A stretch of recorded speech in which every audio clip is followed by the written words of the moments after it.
So welcome to today's webinar on wellness strategies for career service providers. This webinar is sponsored by the Northeastern Caribbean Mental Health Technology Transfer Center, or MHTTC, housed at Rutgers School of Health Professions in the Department of Psychiatric Rehabilitation and Counseling Professions. My name is Kathy and I'm the project coordinator of the center and will be facilitating the webinar today. The MHTTC is funded by SAMHSA, the Substance Abuse and Mental Health Services Administration, to enhance the capacity of the behavioral health and other related workforces to deliver evidence-based and empirically supported practices to individuals with mental illnesses. Please visit the MHTTC Network website for additional information at mhttcnetwork.org. Next slide, please. If you're interested in staying up to date with the events and products the Northeastern Caribbean MHTTC is providing, please sign up to receive our email communications. You can sign up at the bit.ly link provided on the screen. Next slide, please. Following the webinar, you'll be asked to complete a brief survey. We value this feedback and use it to improve our activities and inform future activities. The survey is also important because our continued funding is linked to the completion of these surveys. So we thank you in advance for your feedback. Next slide. We also want to let you know that this webinar is being recorded and will be posted to our website along with the PowerPoint slides in the next couple of days. We encourage you to interact with our presenters during the webinar by using the chat feature. Please post any comments or questions you have in the chat and I will collect your questions as we go and ask of the presenter during the Q&A time towards the end of the presentation. During the webinar, our presenter may pose questions to you, so please use the chat feature to answer those questions. This presentation was prepared for the MHTTC network under a cooperative agreement from the Substance Abuse and Mental Health Services Administration, or SAMHSA. All material appearing in this presentation, except that taken directly from copyrighted sources, is in the public domain and may be reproduced or copied without permission from SAMHSA or the authors. Citation of the source is appreciated. The opinions expressed herein are the views of the presenters and do not reflect the official position of the Department of Health and Human Services or SAMHSA. No official support or endorsement of DHHS, SAMHSA for the opinions described in this presentation is intended or should be inferred.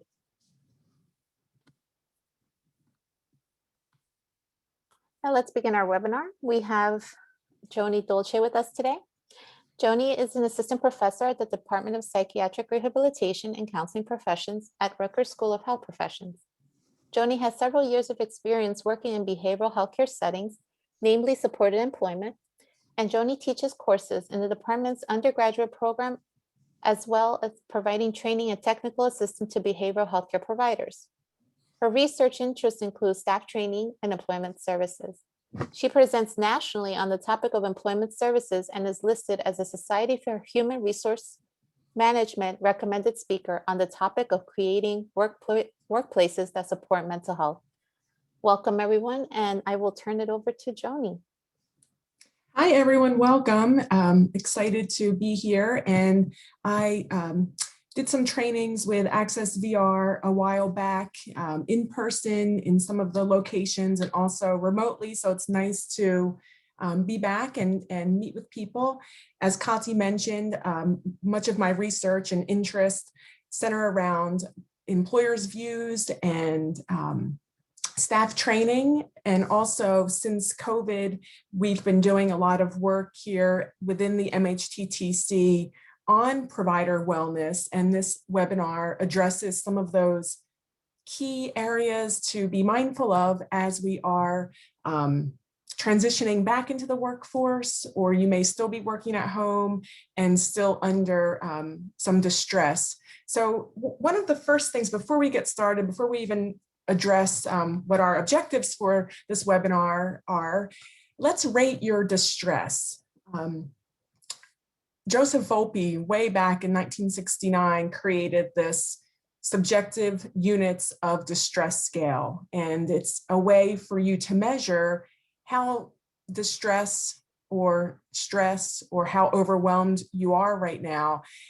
It goes from 10 being unbearably distressed and overwhelmed to the point where you may not be able to function, all the way down to 0, where you're at peace and complete calm. And the reason why I'm putting this up here is for you to, prior to the webinar getting started, think about where you're currently rating yourself. And you don't have to write this in the chat. This isn't something that you need to do. You need to let us know, but in your own mind, how would you rate your current distress? From 10 being that unbearably upset, where you can't function, all the way down to 0, where you're complete calm. And periodically assessing your distress through the pandemic, through the continued stress and overwhelming nature of what we're all working with as providers of career services, as providers of any mental health or other service. We're under a lot of stress. Individuals we're working with are under a lot of stress. Oftentimes, we as providers may not be attentive, or we may not be caring for our own wellness and our own self-care. And this type of scale helps us to gauge where we're at. And I want you to, at the end of the webinar, think about what tools and resources that we're going to present might help you over the next couple of weeks, and then do this rating again and see if you're beginning to feel the distress diminish a bit. And this is something that could certainly be used with individuals that you're working with as well. So I'm going to move on, but think about these areas, and Kati will send out the presentation after today, so you'll have this and you can refer to it in the future. So our session objectives are really looking at the impact that this current public health crisis, COVID-19, and even this transition back to our workplaces might be having on staff well-being. A public health crisis causes significant distress for all involved, including our own lives. Many of you may be providing remote services. Many of you may be providing very intensive services to individuals that you're working with to help them stay connected with jobs, to stay connected with school. And we may not be able to recognize our own well-being and the impact that this is having on us. We're going to talk about some different signs of distress and burnout that you may want to be looking out for, again, for your own well-being, but many of these tools and resources and strategies can certainly be modified and used with individuals that you're working with as well. And then we also want to apply wellness strategies to address some of the distress that you might be feeling. So we're going to get into some specific tools and strategies that you can all use to address or begin addressing some of what you're currently responding to. So before we get started, I wanted to do a brief breathing exercise. And again, it's really designed to center us and sync our breathing in this clip. And it's a reminder for us to take care of our own well-being. It's a reminder for us to take a minute or two to relax. I have on my Apple Watch that I just got a breathing app, and it reminds me periodically to breathe. And I don't know if others have that, but when I do get that reminder and I do focus on my breathing, I come out of that a little less worried, a little less anxious. So let's do this quick breathing exercise. Just take a normal breath. You don't have to exaggerate the breath either in or out. So we're going to spend about 1.5 minutes breathing, and as breathe in while all of the shapes are growing in this little clip, and breathe out as the shapes are shrinking.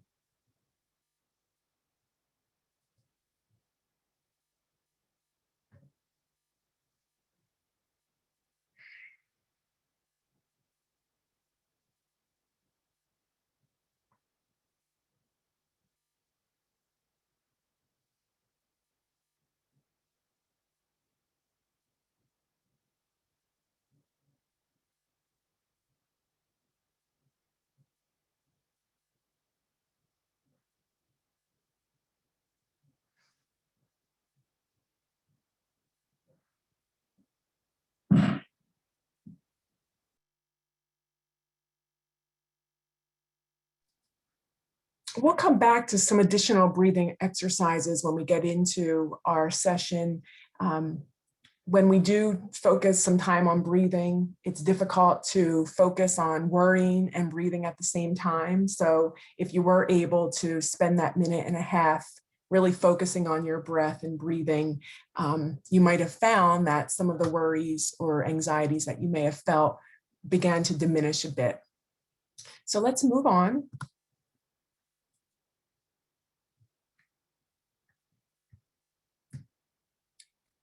So the impact of the current crisis is somewhat different than other public health emergencies that we have been through as a community, as a society. It may be different than 9/11, where if you were around during that time, there was a lot of camaraderie after. People sought out supports and one another, and it was very communal, and people were out and about and really celebrated one another and celebrated that time with each other. This is very different what's happening now. We are socially isolating, we're working from home, we're taking care of children at home, taking care of other loved ones at home, trying to manage remote school of children that we might have. We're trying to manage our own remote work. So it's a very different type of situation. This seemingly relaxed person working from home looks very different from my relaxation or my work from home, where I have a couple of teenagers, and even now I've just had to send a text to please be somewhat quiet. I'm on a webinar because everyone is home. Everyone is working remotely. It adds an additional layer of stress or distress and additional feelings of being overwhelmed.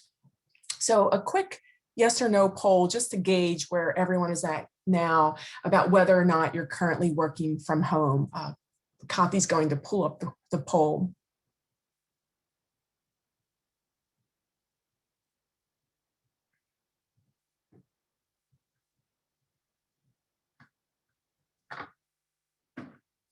Or actually, I might be able to pull it up.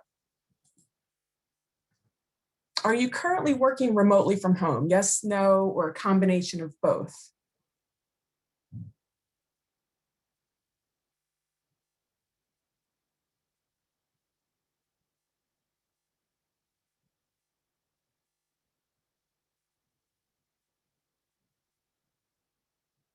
Looks like most of you are responding. Thank you.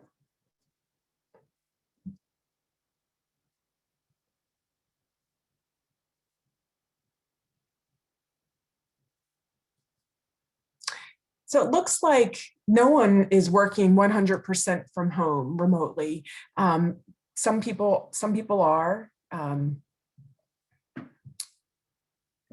and most people are working a combination of both. So working remotely from home, but also in the office a bit. So you can understand that stress that I just talked about, that being home around multiple people in your household and having that,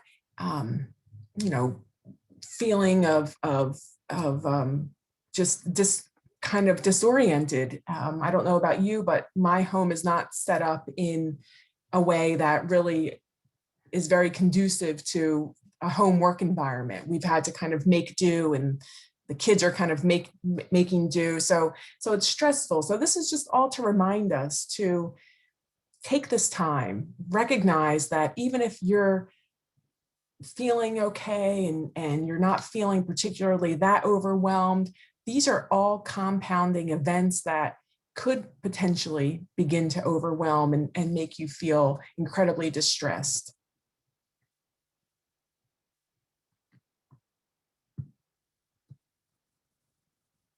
So let's just jump into another quick poll about your well-being. And the question is, what is the impact of the current crisis on your well-being?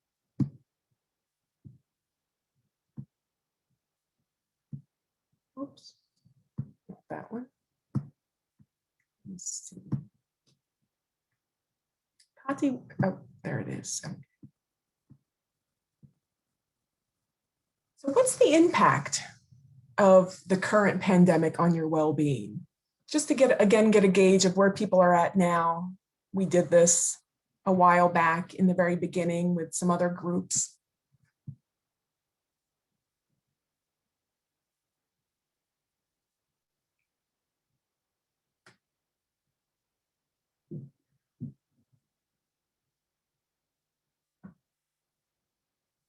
I can't tell because I'm in the thick of it right now.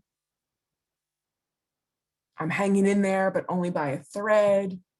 I can tell I'm getting overwhelmed. I'm coping well. So let's see, I can't tell because I'm in the thick of it right now. I'm hanging in there, but by a thread, sort of, yeah. I can tell I'm getting overwhelmed and I'm coping well. So everyone has casted their poll and it looks like, some people are feeling like they're in the thick of it right now and it's hard to really recognize the signs of distress that they might be having. So uncertain, people are hanging in there, kind of doing what you need to do and just surviving. And oftentimes that's right now what we need to sort of give ourselves grace and permission to do what we need to do to get through the day or get through a lot of this overwhelming, all of the overwhelmingness of this particular pandemic. And then most of you are feeling like you're beginning to get overwhelmed. And we're going to talk about some signs and distress of what that begins to look like. And that's something that you can share with individuals you're working with. You can also begin to recognize for yourself, and maybe even again, going back to the SUDS, subjective units of distress scale by Volpe that we went over earlier, but taking your pulse periodically, taking your, others that you're living with, people that you're interacting with, getting some feedback from them certainly helps you when you begin to not being able to recognize when you're in signs of distress. And it looked like there were, about a third of the people are feeling like they're coping well. And that could be, maybe you put some strategies in place, maybe you've begun planning, you have sort of transitioned into this new way of working, and that's fantastic. And you may have, throughout the last several months, been able to find what your way of functioning is in this new environment. So some of the signs of distress are listed here. There's certainly others. And as we just saw, it may be very clear to you that you're experiencing distress, that you're beginning to feel overwhelmed, or it might be more subtle because you are in the thick of this crisis yourself. Here are some specific signs that you may be getting close to feeling burnout, or what we call compassion fatigue, which is kind of a more pronounced feeling of burnout, feeling that helpless or hopeless. You may feel unable to do anything. You may be right now trying to get individuals that you're working with or help them get vaccine appointments or help your family members get appointments. And that's just one example of something now that we may be feeling helpless or hopeless about. You may feel helpless or hopeless with individuals you're working with and some of the challenges and obstacles they may be encountering because of lack of work. Maybe school has been postponed. Maybe they've even gone through some physical challenges due to the actual illness of COVID, or have experienced death or other grieving because of what's happening.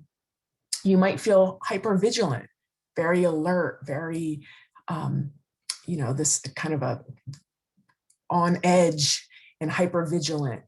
You may feel that your creativity has been reduced, meaning, maybe in the past, over a year ago, when you were confronted with an individual that you're working with, a customer, you may have felt your creativity was kind of flowing and you're able to help that person link up with supports and resources or employment or education settings.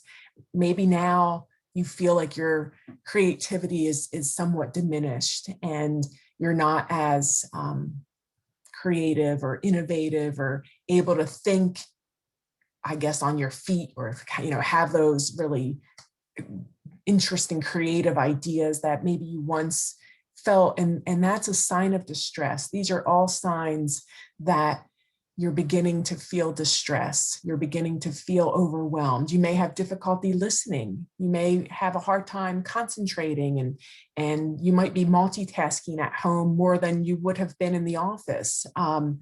Particularly the individuals over the, close to half of you are kind of going back and forth, hybrid, in and out of the office, or working remotely a little bit, or working both situations, which could be very difficult in itself and cause some difficulties and problems with your concentration and listening and all of those skills that we might take for granted. This feeling of guilt, feeling like you're not doing enough. You may feel like, oh, I wish I could just do more. I wish I could just help this person get back to work, but employers aren't hiring. Businesses are still mostly closed or operating on a very small scale, or schools are still remote, or the person I'm working with, the customer, doesn't have adequate technology, and those resources are lacking, and that feeling of guilt, or you're feeling fearful for your own safety, for your own ability to get through this in a healthy way, physically and mentally healthy, emotionally healthy. You may be more cynical, or you may have more anger about what's going on. Unfortunately, there might be times when you have a difficult time empathizing. You may feel that you are losing patience or unable to really empathize with what the person is saying, primarily because a lot of what is going on in their lives is going on in yours as well. So you may have a hard time really empathizing with what's happening, or you just are just feeling burnout and feeling that these feelings of just being so overwhelmed is creating this difficulty. You may turn to addictions or substances. There's so many memes and different, social media articles, and some are funny and some are really, really serious, that drinking and substance use is really up during this time.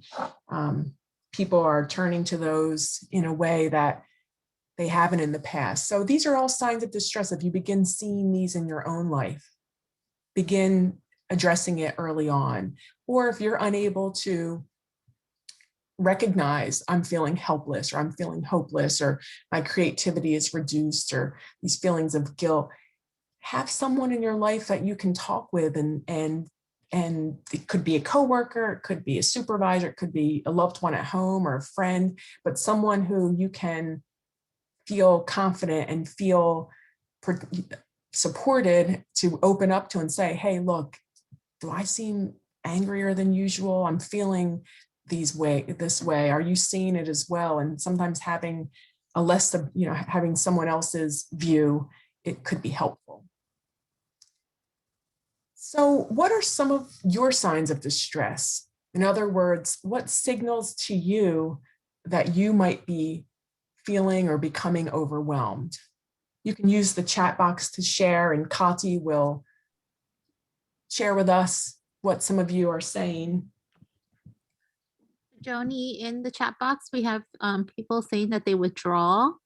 Okay.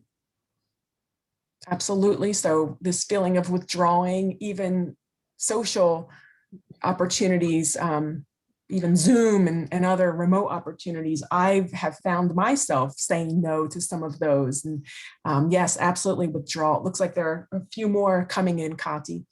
Total exhaustion, getting short with family, loss of motivation, having impatience with kids, spinning my wheels, stress eating. My shoulders Yes. are always up around my neck, not as patient or focused, anger, heartburn, stop breathing. And that's the initial sign that I need to do something to calm myself.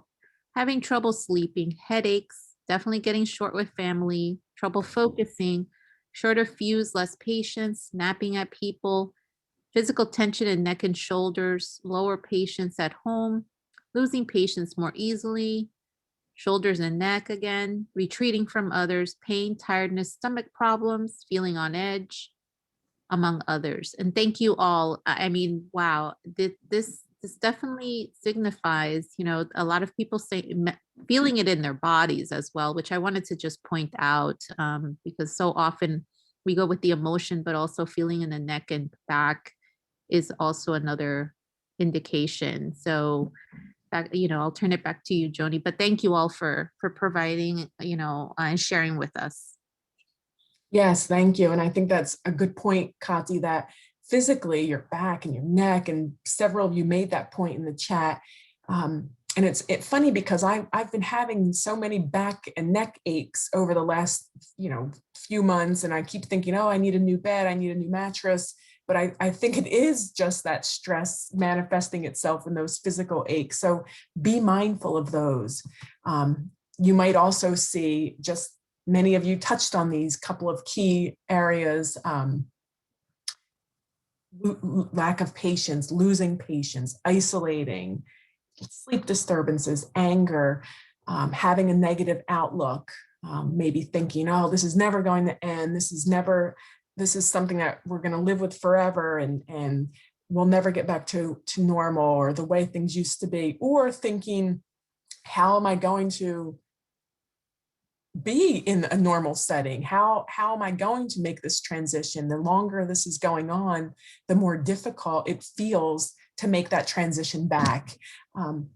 So these are, again, some signs, and we wanted to spend a significant portion of this morning really talking about what to look out for, because I think we can often kind of see others beginning to feel overwhelmed, or we can see when we're working with others, the stress or the distress they might be under. Oftentimes it's very difficult to notice that on ourselves. And if you can think about what your peers just identified in the chat, all of those things that they're seeing their stress manifest and what it looks like, begin thinking, oh, maybe that backache's not necessarily due to a bad or old mattress. Maybe that's my body telling me I'm having some stress, and I should really start paying attention to what that stress is.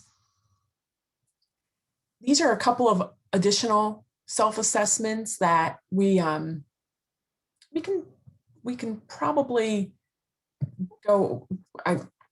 I'm debating about whether or not we should go on those. And if we have time at the end, I would like to show you what these two assessments look like. If we don't have time, you can certainly on your own go in, look at these. The ProQual is something that's used a lot. It's the professional quality of life measure. And it, again, asks some questions in like a Likert scale that you can use to assess your own quality of life. And again, begin to see if your self-care needs are being met, and where you might need to focus some of that self-care. Again, with this therapistaid.com, another tool that goes through some real tangible, concrete areas of our self-care that we may not be thinking of in terms of whether or not we're doing an adequate job or not doing an adequate job. But this tool helps prompt us to see, like, oh, maybe I've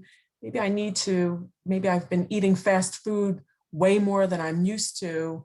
Let me address that now, or let's see if that's possibly a sign that things are spiraling. So these two assessment tools are really useful.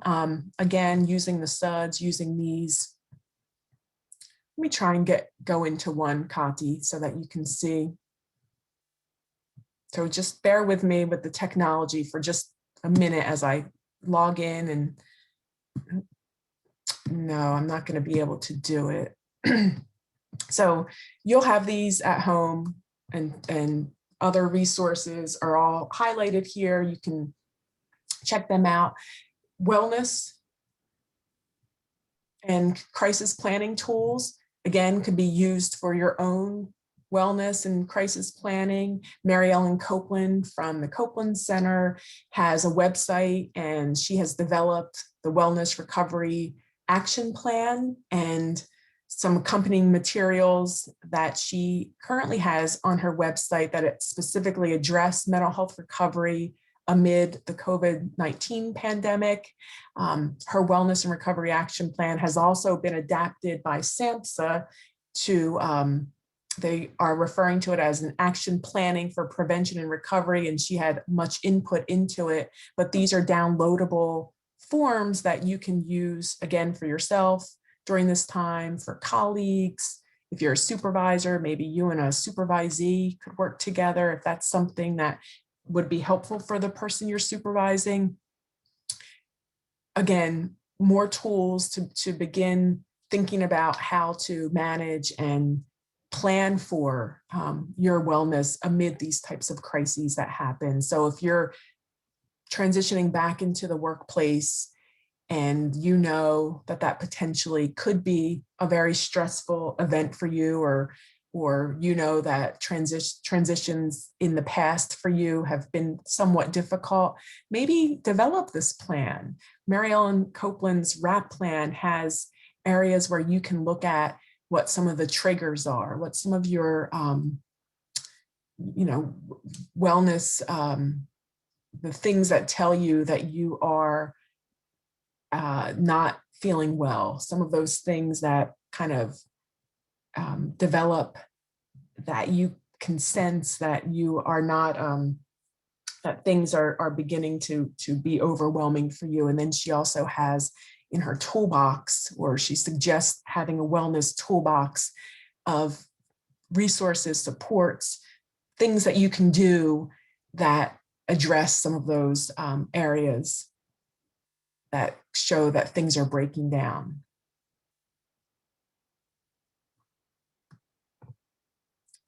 So we've assessed that there is some distress going on. You've identified different areas in your life that are impacted because of the distress currently going on now. And these are stressors that may have been going on a year, 2 years ago, but somehow the pandemic has, for me anyway, compounded all of these stressors and has created a more overwhelming sense of distress, if that makes sense. The ABCs of wellness have this is a nice framework, if you will, for self-care strategies, awareness. We'll talk about each of these areas, balance, and connection. And as we talk about this, it's a way for us to really think about all of the ways we can, over the next couple of weeks, begin to identify tools in our toolkit, if you will, that address awareness, balance, and connection. So awareness, being mindful, being aware of the presence, of the present, with what you're doing and while you're doing it. So when we were breathing, kind of making a point to be there in that moment, just breathing, just spending that hour and a half to breathe, or if you're washing dishes or taking a walk, ways that we can, it's a type of meditation where you're focusing on your senses and your feelings in a certain moment without judgment. And during this time of crisis in particular, it's very difficult to spend significant amount of times. It's difficult, and it's not helpful for us to spend a lot of time ruminating on our negative thoughts, but it's somewhat difficult to switch those to more positive thoughts. mindfulness practices can help divert our attention to more positive thoughts and away from those negative thoughts. There are different grounding techniques that you can use, and journaling is also something that's very helpful to, again, make yourself aware. Gratitude journals are something that I've been seeing so much of during this pandemic. So on this Zapier.com app, there's a link to several types of journaling apps that you can download. You could even just use, a calendar or any type of journal, workbook, notebook, but practicing that gratitude. There's a grounding technique that also includes thinking about what's in your current space. So thinking about 5 items in your current space that you can see, 4 items that you can touch, 3 items that you can taste, 2 items that you can smell, and grounding yourself in that way of just sitting there and sort of focusing on what's in my environment. And it doesn't have to be a complicated tool or resource. It could really just be, okay, what are 4 things I can see? What are 3 things I can smell? What are 2 things I can touch? What's 1 thing that I can taste? And that might even just be something, on your lip from breakfast, or your, coffee in your mouth, but something to just ground you and spend that time becoming aware.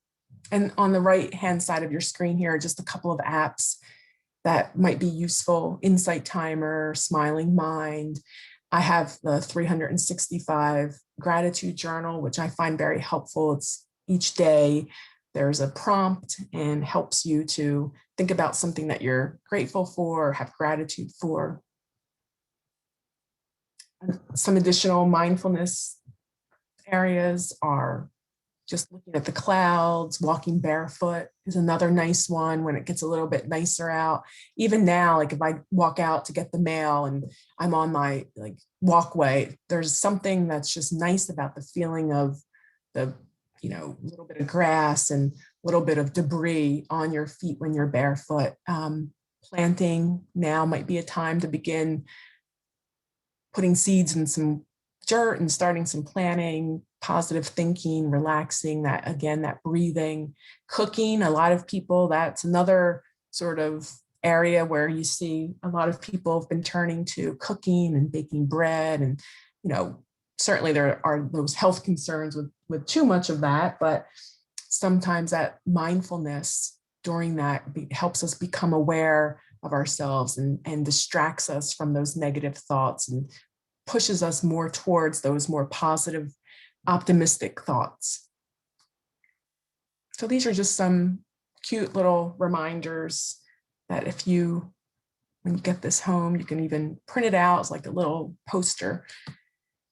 Balance is balancing our personal needs with the demands of our work is one part of the balance that we're talking about here. We're also balancing more demanding work with less challenging work. So there might be, a lot of demands on you now to really help people connect with employers, help people talk with schools, negotiate accommodations, and that's very challenging. Finding some less challenging work that you can include into your schedule. So sometimes just responding to emails that are just a couple of sentences that aren't going to take a lot of time is helpful to just get that out of the way. You feel like you've done some work and you've gotten something off of your plate. So balancing some of your more challenging tasks with some of the less challenging tasks. Think about some of the, are writing notes for you more or less challenging, and trying to think about balancing those and possibly addressing those more challenging work tasks during times when you are most alert, when you're most interested and engaged in doing that particular task. Even dinners, you know, our expectations have been really adjusted during these last several months, and maybe it's okay if dinner includes or involves, you know, a box of mac and cheese and maybe a rotisserie chicken, and that's it, and that's fine. You know, if your expectation was always to have something, you know, cooked and somewhat elaborate, adjusting those expectations. If you're not able to practice exercising or yoga or whatever it is that you may have used to do and felt like, you know, committed to, and that's just not something right now that you can do or feel that energy to do, balance that with something else. Take a walk, stretch. You don't have to have that all or nothing. Well, if I can't go to a yoga studio and practice, or if I can't do an online yoga practice, then I'm not going to do anything. Balance that. Helping yourself separate from work and home. It's very challenging. Most of us, if we're working from home or in kind of a side area of our house that probably was the last part of our home to ever have any updates or renovations. So it might even be like the coldest or the, you know, not most, or, you know, not the most comfortable area. But recognizing that that is challenging, and maybe finding a way to at least maybe make that area more comfortable, or making sure that there's a definitive end to your day. So if you're working at home in a space near others, or if you have the opportunity to work from home in a place, in a space that has a door, maybe how you can signify the end of your day is just closing that door and not going back in there until the next morning. So there has to be some sort of balance, particularly with working. One gentleman that was part of another group early on in the pandemic said he still got in his car every morning and went and got coffee, or even just took a ride in almost the same fashion he would when he would commute to work. For him, that was kind of that balance that he had. Avoiding information overload. So giving yourself permission to look at the news at certain times, or taking different news apps off of your phone. My husband removed a couple of his news apps. It was just so much. And he said that it's just making me stressed. I wake up in the morning and I immediately look at all of these news stations, and it's just, it's overload. So helping adjust to that is important too. And then some apps, I'm sure you all are aware of. Calm, Daily Water kind of prompts you to drink water at certain times throughout the day. We know that drinking water is helpful. Yoga Wake Up, if you know, it's a very brief, quick yoga practice. And Provider Resilience is one that I use, and it's listed here, and you can download it at the App Store, go online and look for it. But it was originally developed for people working as first responders in behavioral health, people working with veterans, but it's been adapted for all providers. And I think it's really helpful. It gives you these little cards that you can see. This one here says resilience, and gives you a little sort of prompt of what resilience is, and just, again, helps you balance, refocus, recognize that there are times when you might have more resilience or feel more resilient, and times when you're not feeling as resilient. And I love this idea they have here, a vacation clock, where it kind of tells you when the last time you took a vacation was. And you can really set it to trigger or prompt you when it might be time to consider taking a day or two off. Even if we're not able to travel or go very many places outside of New York, New Jersey, where you are in New York, yeah, there may be some ways to do some at-home vacationing, and then it gives you sort of a burnout scale, which I think is kind of interesting, again, to continue to assess where you might be with burnout. So just one that I use and have found kind of helpful during all of this. Connection is something else. C of the ABCs, maintaining a network of social support, connecting meaningfully with people you like and care about. This may also include sort of sharing that experience of what you're going through, and having these open conversations with others. So having that time to connect around something fun, but also we all want to kind of vent and talk about what's going on. And sometimes those social opportunities turn into just 100% venting sessions, for me anyway.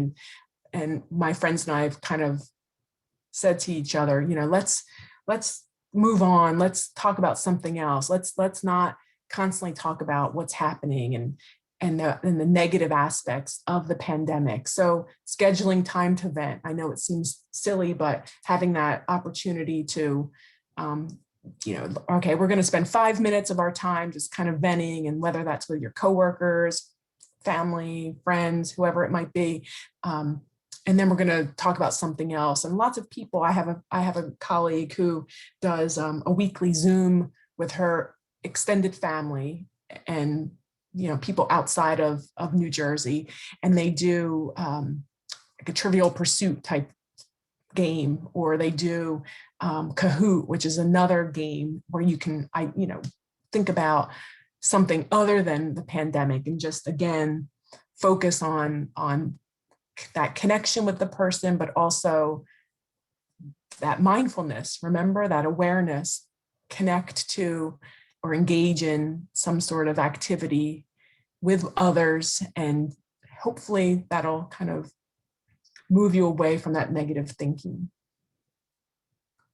Some apps, GroupMe, House Party, Netflix. By now, you probably know all of the apps that help with some of that social connection.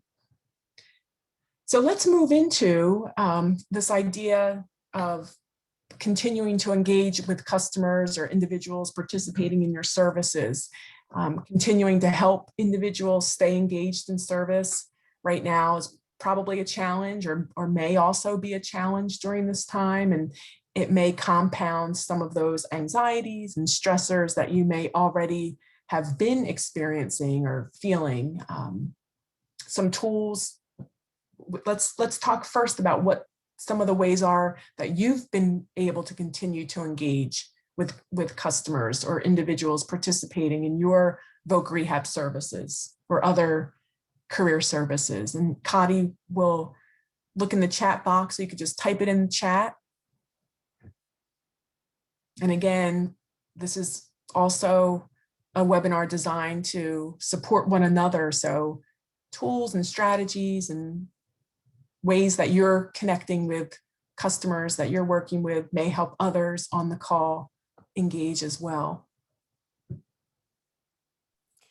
So Joni, we have acknowledging their feelings, staying empathic to others, check in, phone calls, making visits, calling and emailing participants.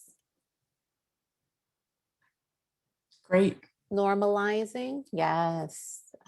Being available to my staff. I'm a supervisor, so to listen to them, of course. Checking in, sharing resources, offering hope.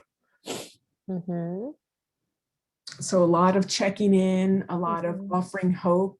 I love that. That's, you know, so critical in rehabilitation services, is having that hope and optimism that things will get better, and this downturn in the economy, if that's what people are experiencing right now, not able to connect with employers because of lost positions or lost businesses or very reduced hours, letting them know that there is hope. Absolutely. We have others saying rephrasing, acknowledging feelings, explaining the availability, providing current updates on our daily functioning, regular check-ins, and reassurance that they're doing well despite challenges.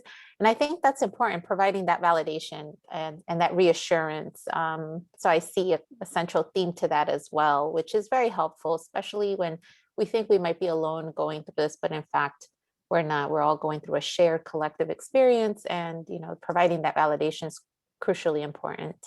Thank you all. Absolutely. Yes, thank you. And that's a great point, Kati.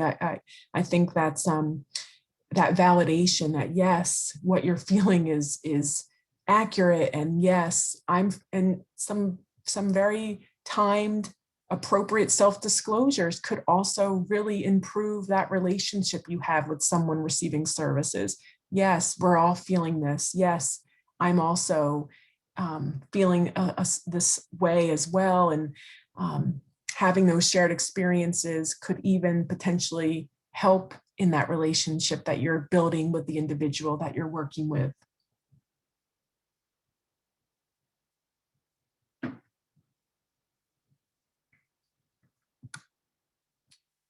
So this quote is a really poignant one. I think when you feel like you have no time to relax, know that this is the moment you most need to take or make the time to relax. So remember that work-life balance that we talked about. Remember that these challenges right now are unique, and we're all trying to remain productive at work, where you may be possibly homeschooling our own children or helping others in our home. If they're sick or ill, we're trying to stay physically and mentally healthy and strong. We're working with individuals receiving services to make sure that they're staying connected, that they're engaged, that they are, that their distress is minimized, right? So we're helping others a lot. Think of today and the last hour we spent as your opportunity to really give yourself that permission to slow down and think about your own self-care and think about your own wellness.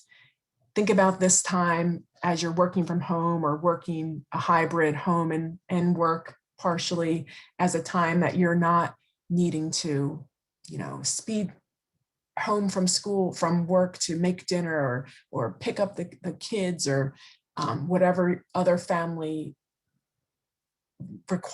family responsibilities that you have. Maybe this is a time that we've learned to slow down a little bit.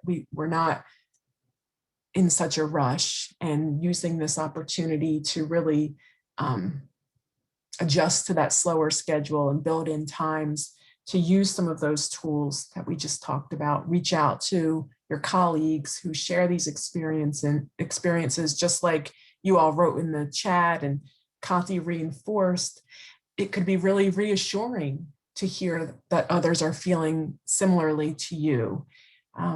So having that compassion for yourself is critical right now as we continue to work within this crisis and also as we transition out of it. So think about one thing you can do this week to improve your wellness in either the awareness, balance, or connection. So awareness, we talked about mindfulness, journaling, meditation, if that's something you can do or want to do, gratitude and practicing that gratitude.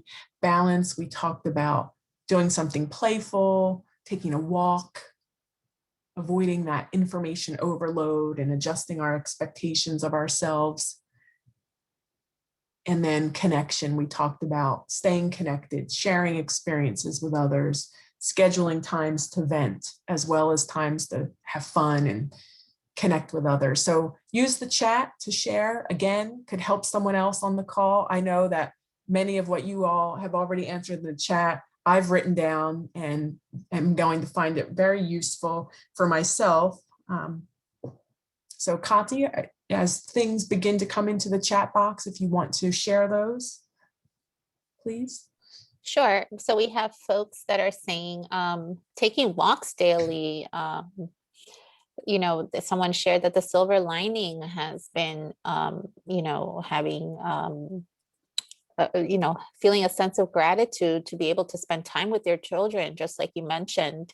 Um, Someone else said awareness, recognizing that they need to take time for themselves because they feel, like the proverbial hamster on the wheel. Yeah. Journaling, doing yoga, logging off and putting away the computer at the end of the work day so I don't pop in at night or early hours. That Mhm. Yes, definitely. Allowing calls to go to voicemail. Yes. Spending quality screen time,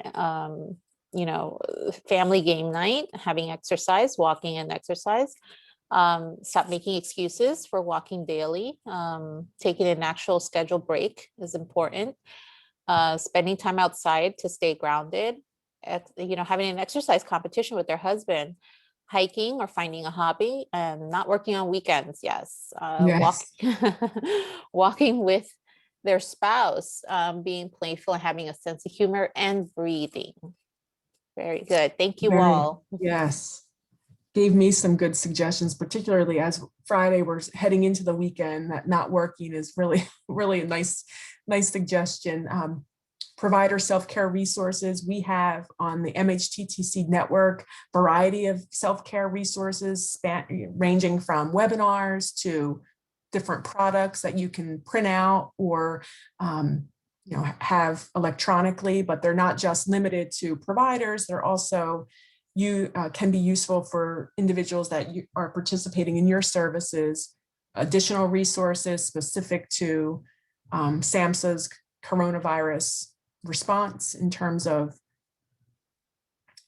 mental health and wellness related areas, some other information.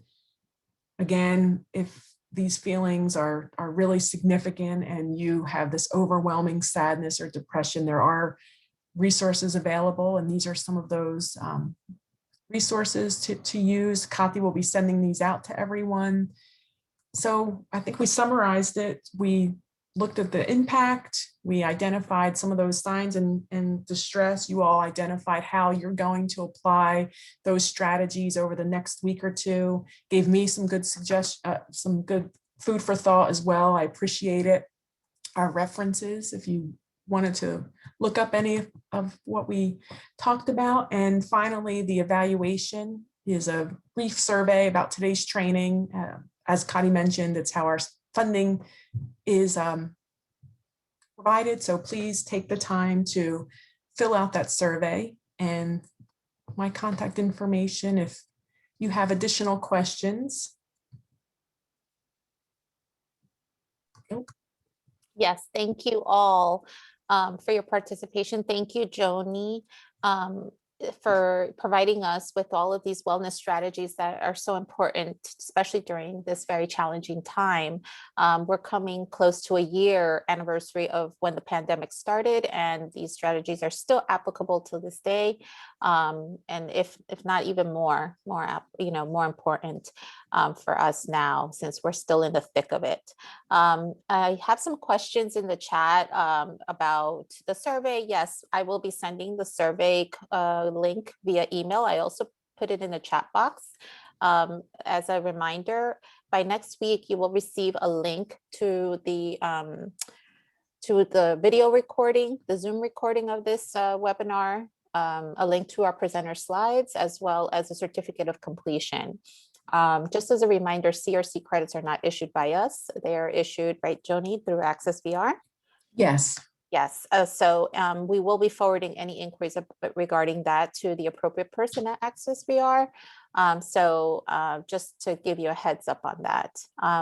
We don't have any further questions. We appreciate all the positive feedback that everyone has provided. Joni, you've received a lot of positive feedback and a lot of notes of gratitude in the chat regarding your presentation. So thank you all. You've been very active in the chat, which is great to hear from all of you of where everyone's at during this time. It is the top of the hour. We're a little over, so I wanted to respect everyone's time. Joni, do you have any last comments for our attendees? No, thank you, Kati, for your great input and facilitation. Thank you, everyone. Thank you all, and we hope that you continue to stay safe and well. It's been a pleasure, and we hope to see you soon at our next upcoming training activities. Thank you all. Take care.